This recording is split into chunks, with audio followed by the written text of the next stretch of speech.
Episode के starting में हम देखते हैं ये सभी साथ में लंच कर रहे होते हैं और आज पेरेंट्स टीचर मीटिंग डे है। साकी की मॉम यहाँ पर यूटा से कहते हैं तुम्हारी मीटिंग आज 4:20 को है ना, और साकी से पूछते हैं कि तुम्हारी मीटिंग 4:40 को है ना, जिस पर वो दोनों हाँ कहते हैं। आगे यूटा के पापा साकी के मॉम से कहते हैं तो फिर तब तक तुम्हें सोने के लिए मौका मिल जाएगा क्योंकि कल रात तुम बिल्कुल भी सोई नहीं हो, जिस पर साकी की मॉम हाँ कहती है और कहती है पर तब मुझे जगाने के लिए घर में कोई नहीं होगा। यूटा के डैड कहते हैं कोई बात नहीं, मैं तुम्हें कॉल करके जगा दूंगा। इस पर साकी की मॉम काफी ज्यादा खुश हो जाती है और यूटा के डैड को थैंक यू कहती है। इस पर साकी अपनी मॉम से कहती है मॉम, डैड के पास और भी ज्यादा काम होता है, उनको और ज्यादा काम मत दो। इस पर डैड साकी से कहते हैं चिंता मत करो, ये कोई बड़ी बात नहीं है। नेक्स्ट हम देखते हैं यूटा यहाँ पर स्कूल की लाइब्रेरी में होता है। तभी माया उसे देखकर कहती है तुम यहाँ पर क्या कर रहे हो। यूटा कहता है असल में आज मेरी मीटिंग है तो मैं इंतजार कर रहा था। माया कहती है तुम्हारी कितने बजे मीटिंग है। यूटा कहता है 4:20 को। माया कहती है मेरी मीटिंग 4 बजे है। माया कहती है अभी तो तुम्हारी मीटिंग के लिए काफी समय है, तुम घर क्यों नहीं गए। साकी भी तो घर पर चली गई है ना। यूटा ये जानकर थोड़ा हैरान हो जाता है कि साकी घर भी चली गई। अब हम देखते हैं साकी अपनी मॉम को जगाने के लिए घर पर आई होती है। नेक्स्ट माया यहाँ पर यूटा को कहती है क्या तुम साकी को पसंद करते हो। यूटा कहता है नहीं, ऐसा नहीं हो सकता, हम दोनों भाई बहन हैं। माया कहती है पर तुम दोनों तो सौतेले भाई बहन हो ना, और ये कुछ महीने पहले ही तो हुआ है, तो फिर तुम दोनों क्या स्ट्रेंजर्स नहीं हो। यूटा कहता है ऐसा बिल्कुल भी नहीं है। माया आगे कहती है तो फिर क्या ये ठीक होगा कि मैं साकी के लिए किसी और को देखूं। अगर मुझे कभी पता चले कि कोई दूसरा लड़का साकी को पसंद करता है तो क्या ये ठीक होगा कि मैं उन दोनों को एक साथ लाने की कोशिश करूं। यूटा इस पर कहता है कि तुम्हें इसके लिए मुझसे परमिशन मांगने की जरूरत नहीं है। नेक्स्ट हम देखते हैं साकी की मॉम यूटा की मीटिंग के लिए आ चुकी थी और वो यूटा से पूछते हैं क्या तुम और साकी स्कूल में एक दूसरे से मिलते नहीं हो। यूटा कहता है शायद हम मिले होंगे पर मुझे इसके बारे में याद नहीं है। साकी की मॉम इस पर कहती है तुम कितने जेंटलमैन हो, तुम किसी भी सुंदर लड़की को घूरते नहीं हो। यूटा कहता है ये कोई अच्छी बात भी तो नहीं है ना। साकी की मॉम कहती है मुझे नहीं लगता, जब तक तुम्हारे मन में कोई भी अजीब सोच नहीं आती तब तक उन्हें कोई दिक्कत नहीं होगी। यूटा कहता है कि क्या आप किसी को देखकर ही बता सकते हैं कि किसी के मन में अजीब सोच है या नहीं। साकी की मॉम कहती है हाँ बिल्कुल। नेक्स्ट हम देखते हैं वो दोनों मीटिंग रूम के लिए बाहर पहुंच जाते हैं।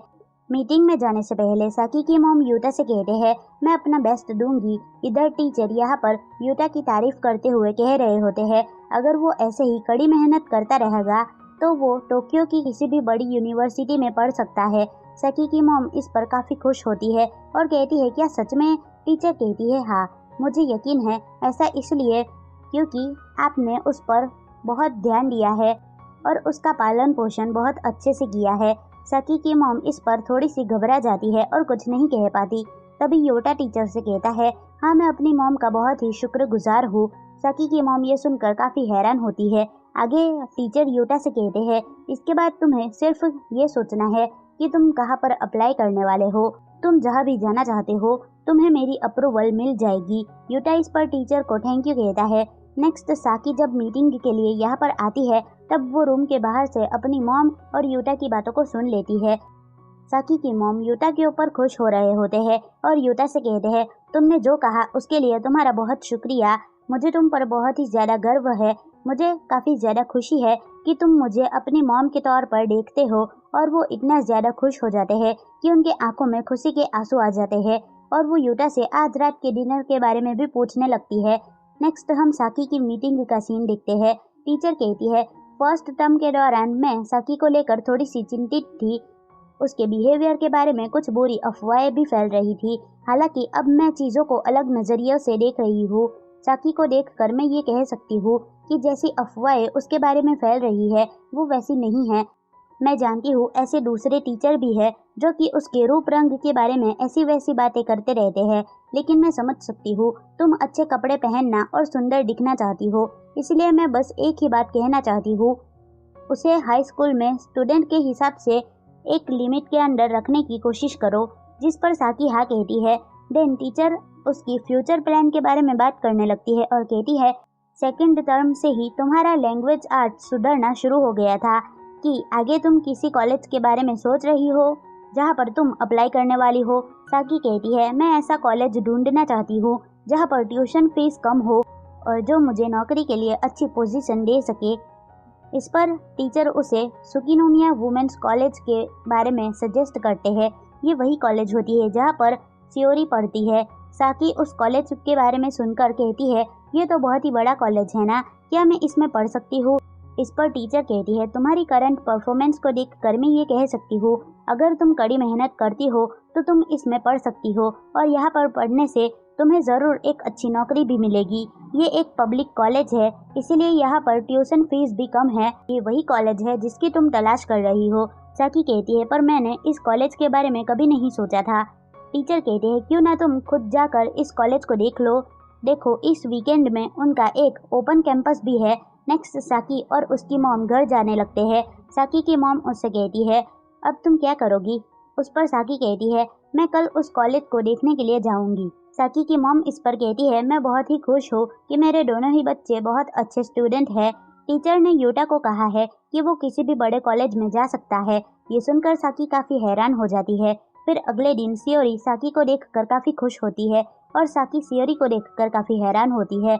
आगे सियोरी साकी से कहती है मुझे बहुत खुशी हुई कि तुम मेरे कॉलेज में घूमने के लिए आई। तुम सैंपल लेक्चर के लिए आई थी ना? इस पर साकी कहती है हाँ। तभी सियोरी के टीचर यहाँ पर आती है और वो उसे कहती है क्या ये सुंदर लड़की तुम्हारी दोस्त है?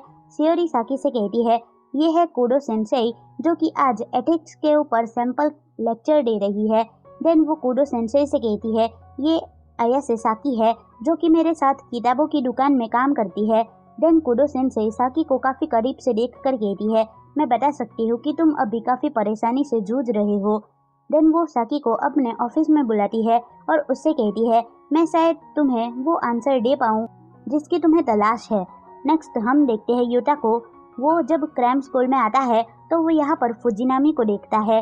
देन यहाँ पर कुडो सेंसेई साकी से कहती है मुझे सियोरी ने तुम दोनों के बारे में सब कुछ बता दिया है। साकी इस पर हैरान होती है और कहती है आप यूटा के बारे में बात कर रहे हो? कुडो सेंसेई कहती है ओह तो उसका नाम यूटा है। सच कहूँ तो मुझे उसका नाम नहीं पता था। देन वो आगे कहती है मैं सीधा मुद्दे पर आती हूँ। तुम यूटा के प्यार में पड़ गए हो ना? हालांकि कन्वेंशनल एथिकल स्टैंडर्ड्स के हिसाब से वो ऐसा पर्सन है जिसके ऊपर तुम्हें फीलिंग्स नहीं आनी चाहिए। खैर मुझे इतना ही सबूत चाहिए था। और वो आगे कहती है मुझे बताओ क्या तुम्हें यूटा पसंद है? साकी कहती है मुझे लगता है वो अच्छा भाई है। कुडो सेंसेई कहती है उस तरीके की फीलिंग नहीं, मैं पूछ रही हूँ कि क्या उसके लिए तुम्हारे मन में रोमांटिक फीलिंग है? साकी कहती है पर वो मेरा भाई है।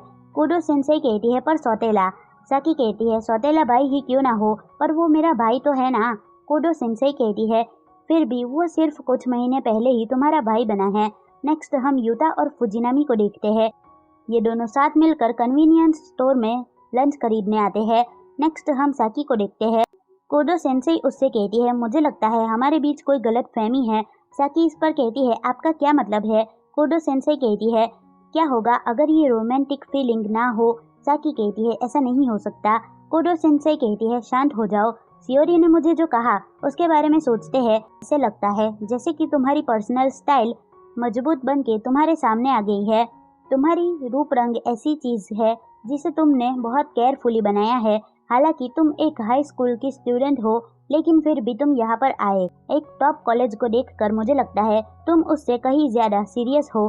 साकी कहती है एक पेरेंट्स टीचर मीटिंग में एक टीचर ने मुझे इस कॉलेज में आने के लिए कहा था। कुडो सेंसेई कहती है वो पर्सोना जो तुम दुनिया को दिखा रही हो वो सिर्फ इसीलिए किसी टीचर के कहने पर इस कॉलेज में नहीं आएगा। साकी कहती है मैं कोई भी आसान लड़की की तरह बिहेव करने की कोशिश नहीं कर रही हूँ और न ही मैं ये चाहती हूँ कि कोई लोग मुझे ऐसा समझे। मैं बस ये साबित करना चाहती हूँ कि मेरे पास जो कुछ भी है मैं उसका यूज़ करके प्यारा सा या फिर सुंदर या फिर जो भी देखूँ वो सब कुछ कर सकूँ। और मैं आज इसीलिए नहीं आई हूँ कि मैं एक सीरियस स्टूडेंट हूँ। मैंने सोचा है कि इससे मुझे अपनी अच्छी लाइफ जीने में मदद मिलेगी। मैं सिर्फ अपने आप को दिलासा देने की कोशिश कर रही हूँ कि ऐसा होगा। कुडो सेंसेई कहती है तुम्हारी अपीयरेंस और पर्सनालिटी ये दोनों चीज़ें तुमने जानबूझकर बनाई है और इसके अलावा तुम ऐसी पर्सन हो जो नहीं चाहते कि दूसरे तुम्हारे कमजोरियों को देखें। मैं ये कह सकती हूँ कि तुम हमेशा अकेले लड़ने वाले पर्सन हो। लड़ाई जितनी भी मजबूत होगी तुम्हें उतना ही प्यार और अप्रूवल की ज़रूरत है। इसीलिए जब तुम्हें सपोर्ट का एक छोटा सा हिस्सा भी दिखाया जाता है तुम तुरंत ही उसकी ओर अट्रैक्ट हो जाती हो। नेक्स्ट हम देखते हैं युता और फुजिनामी यहाँ पर लंच कर रहे होते हैं और आपस में बातें कर रहे होते हैं। फुजिनामी कहती है मैं स्कूल नहीं जाती इसीलिए लोग सोचते हैं कि मैं बहुत ही आसान हूँ। युता ये सुनकर हैरान होता है कि वो स्कूल नहीं जाती। फुजिनामी कहती है असल में मैं दिन में स्कूल नहीं जाती। युता कहता है तो क्या फिर तुम रात में जाती हो? फुजिनामी कहती है अगर मैं कहूँ नाइट स्कूल लड़कियाँ और आधी रात में आर्केड में घूमना तो तुम इससे किस तरीके की पर्सन को इमेजिन करोगी? युता कहता है मैं तो यही सोचूंगा कि वो एक नाइट स्कूल स्टूडेंट है जो कि देर रात तक आर्केड्स में जाती है। फुजिनामी इस पर हैरान होती है और कहती है क्या तुम सच में यही सोचोगे? युता कहता है क्यों, क्या हुआ? फुजिनामी इस पर कहती है क्या तुम सच में मुझ पर डोरे नहीं डालोगे क्योंकि तुम्हें लगता होगा कि मैं आसानी से मिल सकती हूँ। युता कहता है माफ़ करना पर मैं किसी और को नहीं जानता जो कि नाइट स्कूल जाता हो, इसीलिए मेरे मन में इसके बारे में कोई भी पहले से बनी हुई सोच नहीं है। फुजिनामी इस पर कहती है मुझे ये पसंद है कि तुम कितने अनबायस्ड हो। क्या तुम हर चीज़ को ऐसे ही देखते हो? अनबायस्ड यानी कि निष्पक्ष। युता कहता है खैर मुझे लगता है कि मैं ऐसा करने का ट्राई करता हूँ। नेक्स्ट हम देखते हैं कुडो सेंसेई यहाँ पर साकी को कहते हैं मैं शर्ट लगा सकती हूँ कि तुम बहुत ही कम लोगों को जानती होगी जो सच में समझते हैं कि तुम अंदर से कौन हो। यही एक कारण है कि तुम एक ऐसे लड़के के प्यार में पड़ गए हो जो कि अचानक तुम्हारे पास आ गया। साकी ये सुनकर हैरान होती है। कुडो सेंसेई आगे कहती है तुम्हें और भी ज़्यादा अलग अलग टाइप के लोगों के साथ जुड़ने की कोशिश करनी चाहिए। हो सकता है तुम्हें किसी दिन कोई और मिल जाए जिसकी ओर तुम अट्रैक्टेड हो जाओ और इसके लिए तुम्हें बिना कोई प्रेशर के इन मुद्दों को हल करने में मदद मिल जाए। साकी कहती है तो क्या मुझे किसी और से मिलना चाहिए? कुडो सेंसेई इस पर कहते हैं मैं ये नहीं कह रही हूँ कि तुम बाहर जाओ और एक प्यार को ढूंढो, लेकिन लिमिटेड पर्सपेक्टिव ज्ञान और रीजन का दुश्मन है। साकी कहती है मुझे लगता है आप सही है। सेंसेई कहती है पर अगर तुम किसी ऐसे पर्सन से जुड़ती हो जिसके प्रति तुम अट्रैक्टेड हो जाओ और तुम्हारी फीलिंग्स ये है तुम्हें ये हमेशा अपने पास संजोग कर रखना है। इस पर साकी काफ़ी हैरान होती है और कहती है ठीक है। आगे सेंसेई कहती है ये भी ज़रूरी है कि तुम बिल्कुल ही जिद्दी मत बनना। नेक्स्ट हम देखते हैं साकी सियोरी के पास वापस आ जाती है। नेक्स्ट सेंसेई यहाँ पर सभी को सैंपल लेसन देने लगती है और यह सभी के साथ साकी भी होती है। नेक्स्ट हम देखते हैं ये दोनों घर वापस जा रहे होते हैं। फुजिनामी युता से कहती है क्या तुम कल भी स्टडी लाउंज में जाओगे? युता कहता है हाँ मैं हर वीकेंड पर यहाँ पर आता हूँ। फुजिनामी कहती है हमें किसी दिन फिर से साथ में लंच करना चाहिए, मुझे एक अच्छा सस्ता रेस्टोरेंट पता है। युता कहता है हाँ क्यों नहीं। नेक्स्ट यहाँ पर डिनर करते टाइम साकी युता को बता देती है कि वो आज सियोरी के कॉलेज में गई थी। युता ये जानकर काफ़ी हैरान होता है। साकी आगे कहती है और वहाँ पर एक प्रोफेसर भी थी जिसके साथ मेरी बहुत समय तक बातें चली और आखिर तक तो मैं पूरा थक चुकी थी। युता कहता है पर तुम्हें वहाँ पर मज़ा तो आया ना? साकी कहती है हाँ। युता कहता है तो क्या तुम उस कॉलेज में जाने की सोच रही हो? साकी कहती है हाँ मैं इसके बारे में सोच तो रही हूँ पर तुम्हारे बारे में क्या है? क्या तुम उसी स्टडी लाउंज में जाते रहोगे? युता कहता है शायद हाँ, मुझे कल लंच में क्राम स्कूल के एक दोस्त से मिलना है। साकी कहती है क्या सच में? बहुत बढ़िया मेरे भाई।